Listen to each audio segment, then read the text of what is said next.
Hello and welcome back to always. मैं रंजीत सिंह आपका स्वागत करता हूं। दोस्तों, आज की इस वीडियो में हम लोग देखेंगे DFCCIL के कटअप के ऊपर छोटी सी डिस्कशन, जो कि मैंने पिछली वीडियो डाली थी। उसमें काफ़ी लोगों ने कमेंट्स किया है, काफ़ी लोगों ने कुछ डिस्कशन किया है। उसके आधार पे जो भी होगा मैं बात करने वाला हूँ। और एक करंट इशू है राइट टू रिपेयर, जिसके बारे में हम लोग जानेंगे। तो सबसे पहले देख लेते हैं what is right to repair, what is this current issue, current news में ये क्यों है। तो देखिए, राइट टू रिपेयर होता क्या है, सबसे पहले ये हम लोग समझ लेते हैं, इसकी बैकग्राउंड समझ लेते हैं। तो देखिए, कोई भी कंपनी जब एक प्रोडक्ट बनाती है तो होता क्या है ना, कि कंपनी ये चाहती है कि वो प्रोडक्ट बार बार बिके, या फिर कंपनी में जब वो नया प्रोडक्ट लेके आती है, इसके बाद तो चाहती है कि वो नया वाला प्रोडक्ट बिक जाए और पुरानी वाले प्रोडक्ट्स खराब हो जाए। इस चक्कर को क्या कहते हैं, कंपनी सब कुछ इस तरह के प्रोडक्ट्स के अंदर कुछ लोचा कर देती है पहले ही से, या तो वो सॉफ्टवेयर के थ्रू या फिर आर्टिफिशियली किसी भी तरह से प्रोडक्ट के लाइफ साइकिल को घटा देती हैं, ताकि आप नए प्रोडक्ट्स खरीद लें। Right, this is called planned obsolescence. Right. तो होता क्या है कि आप प्रोडक्ट नए खरीद लेते हो, उनके बिजनेस बढ़ जाती हैं। दूसरी प्रॉब्लम क्या होती है, दूसरी प्रॉब्लम ये होती है कि कंपनी ने कुछ ऑथराइज्ड सर्विस सेंटर को ही सिर्फ ये अथॉरिटी दे करके रखी है कि आप रिपेयर करो, और वो दूसरी तरह से जो मार्केट होती है उसके ऊपर रेस्ट्रिक्शन लगा देती है। कैसे? क्योंकि वो अपने प्रोडक्ट्स के जो स्पेयर पार्ट्स होते हैं ना, वो मार्केट में ओपन अवेलेबल नहीं कराती है कि कोई भी गया उठाया और रिपेयर कर दिया। नहीं, ऐसा होता ही नहीं है। सपोज एप्पल है, एप्पल के अंदर की प्रोसेसर है, वो कहीं रिपेयर नहीं हो सकती है। खैर, प्रोसेसर तो वैसे भी रिपेयर नहीं होती है, पर मैं एक एग्जांपल दे रहा हूँ। अगर आप उनके ऑथराइज्ड सर्विस सेंटर के पास जाओगे तो ही वो चेंज करेंगे। मान लीजिए आपकी लैपटॉप की रैम खराब हो गई, वो आप जाएंगे उनके ऑथराइज्ड सर्विस सेंटर पर ही वो चेंज हो सकता है, बाकी जगह नहीं, क्योंकि वो मार्केट में वो अवेलेबल ही नहीं करा के रखे हैं। राइट। इस वजह से जो कस्टमर्स होते हैं उनको थोड़ा महंगा पड़ता है। दूसरी चीज क्या होती है, इस चक्कर में वो फंस के, उनकी प्रोडक्ट की लाइफ साइकिल जब कम हो जाती है, वो नया प्रोडक्ट ले लेते हैं। तो ये सारी चीजें होते रहती हैं। तो इन सारी चीजों को ओवरकम करने के लिए लोगों ने एक डिमांड किया कि भाई क्यों ना राइट टू रिपेयर हो लोगों के पास, कि कहीं भी जाएं और कहीं से भी उस चीज को रिपेयर करा लें अपने प्रोडक्ट को। तो इस चीज को लेकर के सामने निकल के आई राइट टू रिपेयर। इस राइट टू रिपेयर से पहले राइट टू वैकिल का जो रिपेयर था वो था, लेकिन व्हीकल रिपेयरिंग से आजकल ये मोर रिलेवेंट हो गया है इलेक्ट्रॉनिक्स गैजेट के लिए, इलेक्ट्रिकल डिवाइसेस के लिए। ये ज्यादा रिलेवेंट हो गया है कि राइट टू रिपेयर क्या है और कैसे है। तो so why companies are resisting to it, company क्यों नहीं चाहती है कि इस तरह के राइट्स हैं, इस तरह के राइट्स लोगों को मिले, ऐसा क्यों नहीं चाहती है? ऑब्वियसली सबसे पहला चीज है बिजनेस पर्पस। अगर आपके पास राइट टू रिपेयर होगा तो आप जाओगे और प्रोडक्ट बना लोगे, और उनकी नई प्रोडक्ट्स तो बिकेंगे ही नहीं, या फिर जो उनकी सर्विसिंग के थ्रू जो उनकी इनकम होती है वो भी इनकम घट जाएंगी। राइट। ये सबसे बड़ी बिजनेस की प्रॉब्लम होगी उनको। दूसरी चीज जो होगी वो ये होगी कि उन्हें रिपेयरिंग के लिए सारे डॉक्यूमेंट्स अवेलेबल कराने पड़ेंगे, regarding manufacturing, regarding spare parts, material, हर चीजें उनको मार्केट में ये अवेलेबल कराना पड़ेगा कि किस तरह से एक प्रोडक्ट को बनाया गया है। और जब प्रोडक्ट की इतनी सारी चीजें अगर मार्केट में अवेलेबल होंगी कि वो प्रोडक्ट का मटेरियल क्या है, प्रोडक्ट को बनाया कैसे गया है, उसकी इंजीनियरिंग कैसे की गई है, उसकी रिपेयरिंग कैसे करनी होगी, तो रिवर्स इंजीनियरिंग होने के काफी सारे चांसेस हैं, और लोग उस प्रोडक्ट का, ठीक है, बोले कि गलत प्रोडक्ट बनाकर उसके पायरेटेड वर्जन बना सकते हैं, मार्केट में निकाल सकते हैं, या इन सारे इंफॉर्मेशन का गलत इस्तेमाल किया जा सकता है जानबूझ के, और भी किसी भी रिपेयर शॉप पर आपके फोन को खराब कर दिया जा सकता है, या कुछ भी किया जा सकता है। तो ये सबसे बड़ी जो एक इंटेलेक्चुअल प्रॉपर्टी की चीज होती है ना, तो इंटेलेक्चुअल प्रॉपर्टी जो है कंपनीज की, वो भी एट स्टेक होंगी इस तरह की कंपनी अगर कमिट कर लेती है राइट टू रिपेयर के लिए। तो ये सबसे बड़ी इश्यूज है जिसकी वजह से कंपनीज रेजिस्ट कर रही हैं राइट टू रिपेयर के ऊपर। वो नहीं चाहती है कि ऐसा कोई राइट टू रिपेयर सामने निकल के आए वर्ल्ड वाइड।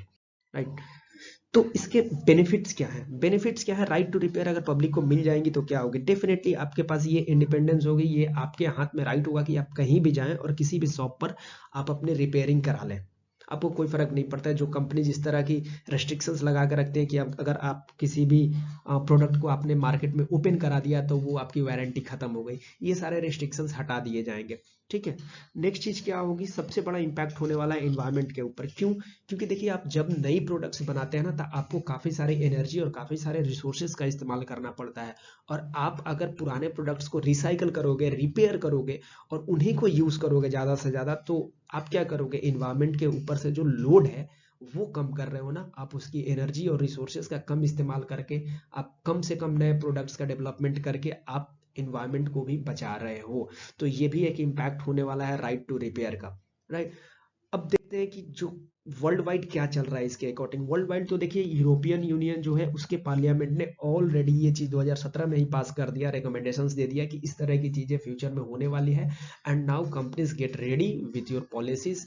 आप इस तरह से चीजें रखिए सामने, लोगों के सामने ट्रांसपेरेंसी लाइए प्रोडक्ट सर्विस के बारे में, मैन्युफैक्चरिंग के बारे में, सारा कुछ उन्होंने क्लियर कर दिया। रिसेंटली ब्रिटिश सरकार ने क्या किया था, इसी साल जुलाई में 2021 जुलाई में ही उन्होंने राइट टू रिपेयर को एक लीगल रूप दे दिया, एक लॉ बना दिया और कंपनीज को कुछ टाइम दे दिए कि आप भाई अपने जो भी है पॉलिसीज इसके अकॉर्डिंग मॉडिफाई कर लो और आप आ जाओ मार्केट में, सारा कुछ ओपन कर दो, ट्रांसपेरेंट कर दो। अभी रिसेंटली इसी को लेकर के माइक्रोसॉफ्ट ने कमिट किया है कि वो राइट टू रिपेयर की जो भी पॉलिसीज सरकार द्वारा फ्रेम की जाएगी किसी भी कंट्री में, they will added to that, और वो कमिट करते हैं कि वो इस तरह की ट्रांसपेरेंसी दिखाएंगे। यूएसए में भी इस मुहिम को चलाया जा रहा है। आई फिक्सिट नाम की एक ऑर्गेनाइजेशन है, उसके साथ मिलकर के यूएस सरकार काफी सारा काम कर रही है। तो I hope this right to repair is going to give a boost in the electronics market, और जो भी इलेक्ट्रिकल मार्केट है, दोनों मार्केट में ये बूस्ट होने वाला है, क्योंकि आपके पास राइट हो गया रिपेयर करने के लिए, ये इन्वायरमेंट को बचाने वाला है और काफी इम्पैक्ट इसका होने वाला है। Now let's discuss on the DFCCIL। DFCCIL की जो कट ऑफ है, क्योंकि आप लोग इसके बारे में काफी कमेंट कर रहे हैं, तो मैंने सोचा एक वीडियो बना देते हैं। देखिए जिस तरह की रिस्पॉन्सेस आई हैं उसके अनुसार मैं ये देख रहा हूँ कि एटलीस्ट 50 स्टूडेंट्स को तो ऐसे मैंने ग्रुप और इसके कमेंट्स के माध्यम से जानता हूँ जिनके मार्क्स आ रहे हैं 85 के पास, 85 के अराउंड आ रहे हैं। ये मैं जूनियर एग्जीक्यूटिव की बात कर रहा हूँ, मैं एग्जीक्यूटिव भी नहीं, जूनियर एग्जीक्यूटिव की 85 के अराउंड आ रहे हैं। अब कैटेगरी तो मैं नहीं बता सकता। तो अगर आप समझ लीजिए कि अगर आपके पास 260 सपोज सीट है, इससे थोड़ी सी ज़्यादा है सीट, मुझे जहाँ तक मैं 277 या कुछ है, तो अगर 50 स्टूडेंट्स के मार्क्स इतने आ रहे हैं तो अगले 100 स्टूडेंट्स के मार्क्स आई बिलीव 82 से 85 के आसपास होने वाले हैं। इन दैट सेंस अगर मैं कहूं कि अगर आपके marks, if your marks is around 80 से थोड़ा सा भी ऊपर है, you can expect to be in the finalist. Finalist में अपनी एक्सपेक्ट कर सकते हैं अपनी जगह, ठीक है। अगर जिनके 80 के 10 to 80 है, 10 to 80 पीछे से, नॉट फ्रॉम बियॉन्ड 100 के तरफ से नहीं, 0 के तरफ से 80 के अगर 10 to 80 है, तो आप थोड़ा सा मतलब नॉर्मलाइजेशन प्रोसेस में अगर आप लकी होते हैं या ऑब्जेक्शन प्रोसेस में लकी होते हैं तो वहां पर आपके मार्क्स इंप्रूव हो जाएंगे। But I don't think so कि 80 से कहीं भी नीचे जाने वाली है जनरल और ओबीसी ईडब्ल्यूएस के लिए। जनरल, ओबीसी एंड ईडब्ल्यूएस, इन सब के लिए 80 प्लस तो श्योर है, इसके बारे में मैं बता सकता हूँ। 80 प्लस, 81 प्लस 81, इसके बारे में तो मैं प्रीटी श्योर हूँ कि ये होना है, क्योंकि जो लोग जिस तरह से दिखा रहे हैं, जिस तरह से लोग बता रहे हैं, कुछ लोगों के 89 मार्क्स तक आए हैं और कुछ अभी ऑब्जेक्शंस भी होने हैं। 88.5 मार्क्स लोग बता रहे हैं कि उनके आ रहे हैं, और उन लोगों ने कोई रैंक प्रेडिक्टर है, मैं नाम नहीं ले सकता, तो उस रैंक प्रेडिक्टर में उन्होंने चेक किया तो उनके पीछे कितने लोग हैं, आगे कितने लोग हैं, वो सब कुछ उसमें बताता है। तो आप इस बदौलत जज कर सकते हैं कि 81, 82 के आसपास या 80 से ऊपर ही कट ऑफ होने वाली है। मैं अगर सबसे अगर लोएस्ट पकड़ लूँ तो 80 के ऊपर ही है जनरल की कट ऑफ, तो आप एक्सपेक्ट कर सकते हैं।